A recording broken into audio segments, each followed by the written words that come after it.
Do you pull putts to the left? In today's session, we're going to be going over how to put stability in your putting stroke to help you make those short putts, but also to have better control over your long putts. As we start to study and examine in our putting stroke what we should be moving and what we shouldn't be moving, one of the things that we don't want to move are our knees. When we're putting, the putter head is moving, but our knees aren't moving. Our knees aren't moving side to side. They shouldn't be turning in an arc. Remember, in the full swing, we've talked about when you swing back, your knees should be moving in an arc along with the club, but not in the putting stroke. We're not trying to hit this ball as far as we possibly can. One of the key things to understand in putting is that the intention is to stop the ball close to the hole.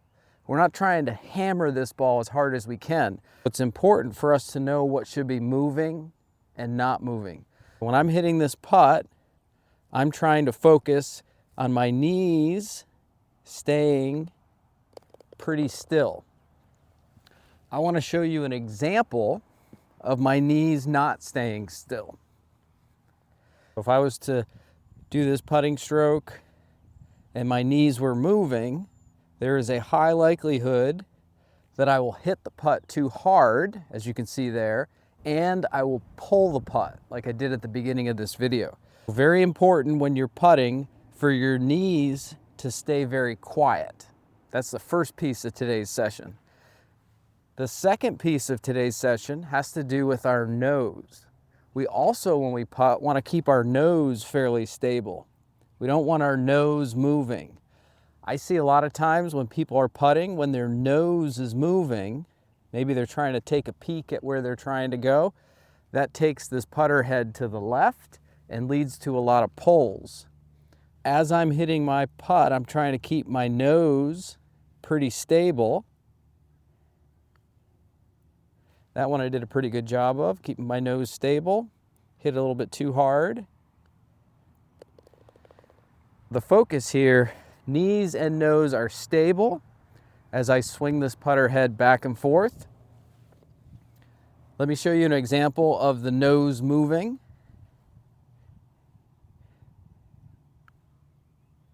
And that shoots my putter head off to the left. I want to bring attention to a pretty good training aid that you might want to try from Eyeline Golf, which is their putting alignment mirror. And the nice thing about this is when you're putting, you can see yourself in the mirror. And this is a great way for you to practice keeping your nose stable. If I put this putting mirror down and line it up with about where I'm trying to go, I can look down and see my eyes in the mirror. And let's say I did a practice stroke. I want to make sure that as I go through, my nose isn't moving. Then I'll bring a ball over and I will practice. Looks like this is aimed just a little bit too far right. I will practice keeping my nose stable as I putt. This little training aid is fantastic for many different reasons. You can work on the face alignment, you can work on your green reading, your stroke length, getting the ball to come off square on the face. For today, we're trying to keep our nose stable. The performance drill I'd like you to try is called one step at a time. This is an extremely powerful game to play on a consistent basis for many different reasons. And I'll talk through it as we do it. And we'll go from this hole right here. I want to take a quick break in the video and give a shout out to one of our partners, Under Armour Golf. They provide the good looking, I feel like, and good performing apparel. We have tops, bottoms, and then also it's always great when they come out with new updated footwear. Their new updated Charged is what they're called. Charged spikeless shoes make me feel like I have tennis shoes on. I can go to the gym, but I can also come out here and teach and also play golf. All right, back to the game. It's called one step. From the hole, you take one step away. which is approximately 3 feet. The intention of this game is to get really good at stopping the ball close to the hole so you can tap it in. The goal is 2 putts or less, and then you can graduate to 2 steps, 3 steps, and as far back as you can. If I was 1 step away, my goal is to stop this close to the hole. It happened to fall in, now I go 2 steps away. 1, 2. I'm gonna read the putt, working on my knees staying stable and my nose staying stable, trying to stop the ball close to the hole. And since I got it in the hole in 2 putts or less, I now go to 3 steps. 1, 2, 3. If I was a more advanced player, I would start the game of 1 step at maybe 5 or 10 steps. Let me start at 5 steps away. 5 steps away is 15 feet. 1, 2, 3, 4, 5. I'm 15 feet away. This is a really good distance for me to practice stopping the ball close to the hole.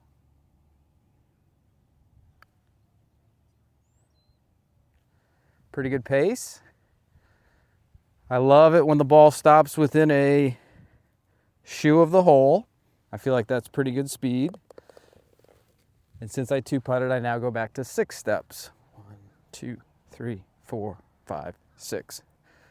There's another advantage to this game, is that you're walking back and forth, raising your heart rate. Very, very important to increase the good feeling chemicals in your brain, the endorphins. And the more we get those flowing in our brain, the better we feel, the better we can problem solve. When you're playing a game where you're standing still and not moving at all, and you miss a putt, you start to get frustrated, and you don't have the chemistry in your brain to help you keep your mood in a great place. If you do a game where you're moving and you're elevating your heart rate, like this game, it allows you to release those feel-good chemicals that you get from exercise, keeps your mood high, and allows you to focus and problem solve, deal with difficulty better. I'm now on to 7 steps. 2, 3, 4, 5, 6, 7. This is 21 feet away. Can already feel my heart rate elevating a little bit. So I need to work on lowering my heart rate by breathing, which is always good to do. So that's 7 steps away. If I happen to 3-putt, at least in this variation, you just go back to the same number of steps and try it again. I'm gonna continue 1, 2, 3, 4, 5, 6, 7, 8. The other thing I wanted to highlight for those of you watching this is that this is exactly how you would do it on the course. You'd hit a putt and then you try to make it. You'd hit a putt and you try to make it. You don't just hit 10 30-footers in a row. You would never do that on the golf course. You also don't hit 10 5-footers in a row. You just wouldn't do that on the course. Maybe if you're technically working on something like with the mirror, I don't see anything wrong. I actually see some benefit in hitting the same putt over and over again if you're working on a mechanical piece. But if you're trying to perform, like I'm trying to get this ball in the hole in 2 strokes or less, it's exactly what I do when I'm on the course. You need to have a game that emulates that.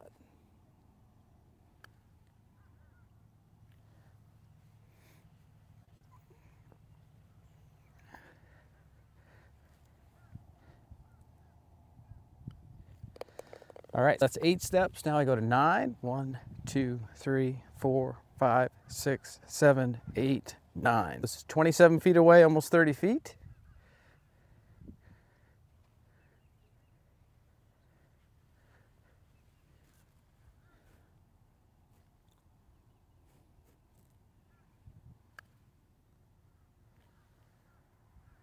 Pretty good speed there. I definitely take that if I was on the golf course. 30 feet away. Tap it in. Now I go to 10 steps. 3, 4, 5, 6, 7, 8, 9, 10. Now I'm at exactly 30 feet away. And we're going the same direction just because the sun's in a spot where we're filming where we've got to kind of stay in the same direction. What you can do to make this a little bit harder is every time go in a different direction. That will test your ability to control the pace. Also, if you wanted a little bit more of a challenge, if you happen to 3-putt, you could do a variation where you'd have to start over. I'm at 10 steps right there. I've got about a 4-footer here. And if we're playing the restart game, if I happen to miss this, I've got to start. Whew, good thing I made that. If I missed it, I'd have to start back at 1 step. Let's do this one more time. I'm going to go out to 11 steps.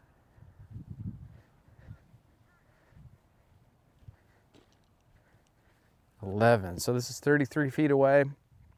Over the years of doing this game, we've seen people get all the way to 20 steps, 30 steps, just depending on how big the green is. Rule of thumb, I like to see folks get to about 12 steps every time they do this.